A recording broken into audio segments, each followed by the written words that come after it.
Era modern saat ini, kemajuan teknologi telekomunikasi menjadi salah satu kebutuhan penting bagi masyarakat.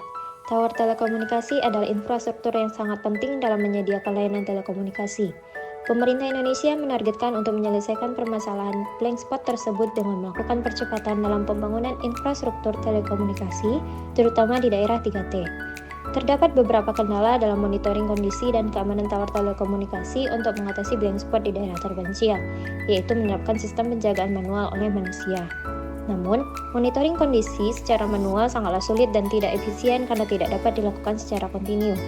Dalam upaya mengatasi permasalahan tersebut, kami mengusulkan pengembangan sebuah sistem monitoring dan keamanan untuk tower telekomunikasi yang berbasis IoT. Sistem ini dirancang untuk memantau kualitas energi listrik yang dihasilkan dari pembangkit surya, kondisi cuaca, serta menyediakan sistem keamanan berupa CCTV untuk memantau area sekitar tower telekomunikasi. Langkah ini diambil dengan tujuan utama agar tower telekomunikasi dapat beroperasi secara optimal. Perkenalkan, kami dari kelompok Desain Teknik Elektro kelas D yang beranggotakan Dengan saya Randall Fauzan, Saya Rindina Nasa, saya Rinko Saputra, saya Suci Mareta Salim Saya Ilham Perdana. akan mempresentasikan judul dari distro kami, yaitu Sistem Monitoring dan Keamanan Berbasis IoT pada Tower Telekomunikasi bertenaga surya. Selanjutnya adalah metode kegiatan yang terdiri atas identifikasi masalah, penetapan rancangan sistem, pengujian sistem alat, analisis data, hasil pengujian data, dan penarikan kesimpulan. Tower telekomunikasi ini menggunakan suplai daya dari panel surya, sehingga dibutuhkannya baterai manajemen sistem pada tower tersebut. Oleh karena itu, digunakanlah metode SOC column counting. Diartikan sebagai rasio total kapasitas energi yang dapat digunakan dari suatu baterai dibandingkan dengan kapasitas baterai secara keseluruhan. Nilai SOC dapat diungkapkan dalam bentuk persentase dengan rentang 0% sampai dengan 100%.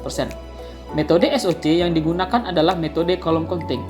Metode ini merupakan metode perhitungan muatan listrik yang masuk atau keluar dari baterai. Ini dilakukan dengan mengukur arus yang mengalir ke dan dari baterai dan mengalihkan arus tersebut dengan waktu yang sama. Hasil dari perhitungan ini dikenal sebagai kolom, yang menunjukkan jumlah total energi yang telah dihasilkan atau digunakan oleh baterai. Untuk mengestimasi SOC, pada metode ini melakukan pengukuran jumlah total muatan listrik yang masuk ke baterai saat pengisian dan jumlah total muatan listrik yang keluar dari baterai saat pembebanan. Dengan mengetahui jumlah total muatan listrik yang masuk dan keluar, metode ini dapat menghitung jumlah muatan listrik yang masih tersedia di baterai saat ini. Metode pengujian sistem monitoring kondisi cuaca dan pengawasan. 1.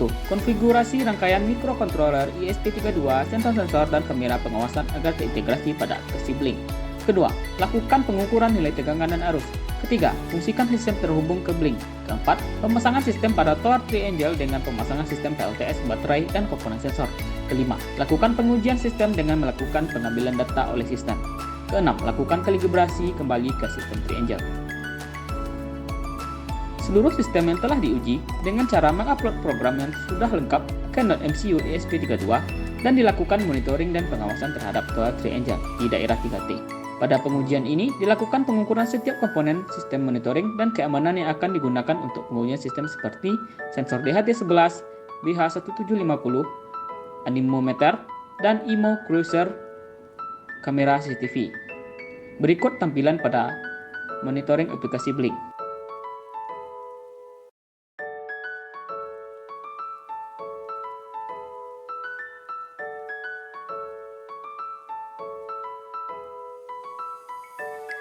Selanjutnya, kesimpulan yang kami dapatkan yaitu perancangan sistem IoT monitoring kondisi cuaca dan pengawasan dapat bekerja dengan baik. Selanjutnya, berdasarkan hasil pengujian alat, didapatkan hasil error pada masing-masing sensor itu di bawah 5% yang menandakan alat dapat bekerja pada sistem. Selanjutnya, sistem monitoring nilai SOC yang berbasis IoT itu mampu mengumpulkan data pengisian dan pengosongan baterai secara real-time. Dan terakhir, aplikasi Blink dapat menampilkan hasil pembacaan nilai sensor serta tampilan pengawasan kamera dengan baik dari jarak jauh pada Blink.